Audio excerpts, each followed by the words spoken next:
বিভিন্ন এলাকা থেকে আসা ক্রেতা বিক্রেতার হাক ডাকে মুখর গাইবান্ধা শহরের নতুন বাজার মাছের আড়ত। সরবরাহ বাড়ায় দাম কিছুটা কমতির দিকে। এ বিষয়ে বিস্তারিত জানাতে গাইবান্ধা থেকে যুক্ত হচ্ছেন সহকর্মী বিপ্লব ইসলাম। সরাসরি চলে যাচ্ছি তার কাছে।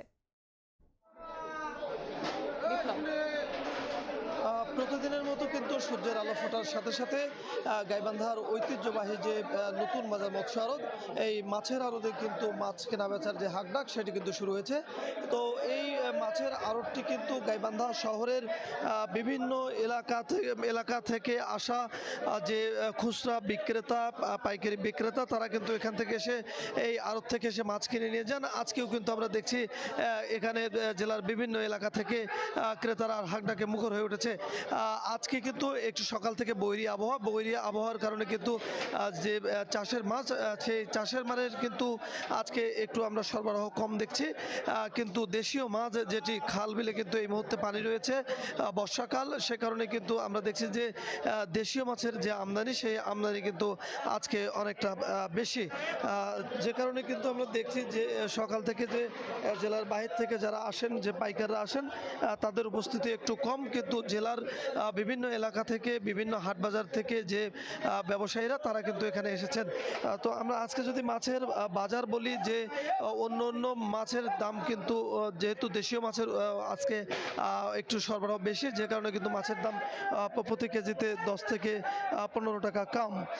আজকের বাজার যদি বলি, যে রুই কাতলা কিন্তু পার কেজিতে বিক্রি হচ্ছে 350 থেকে 380 টাকা। তেলাপিয়া যেটি চাষের, সেটি কিন্তু বিক্রি হচ্ছে 160 থেকে 170 টাকা কেজি। পাঙ্গাস বিক্রি হচ্ছে 150 থেকে 160 টাকা। শিং মাগুর যেটি, সেটি কিন্তু চাষের, সেটি বিক্রি হচ্ছে 300 থেকে 350 টাকার মধ্যে।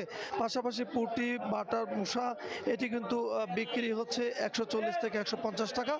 আর যদি দেশীয় মাছের কথা বলি, যে দেশীয় মাছের কিন্তু আজকে আগে বলেছি যে দেশীয় মাছের একটু আমদানি আজকে কিন্তু একটু বেশি, যে কারণে দেশীয় মাছ কিন্তু আমরা দেখেছি, দেশীয় পুঁটি যেটি, সেটি কিন্তু 260 থেকে 270-80 টাকার মধ্যেই প্রতি কেজিতে মিলছে। পাশাপাশি দেশীয় শিং যেটা, সেটিও কিন্তু 400-420 টাকার মধ্যেই মিলছে।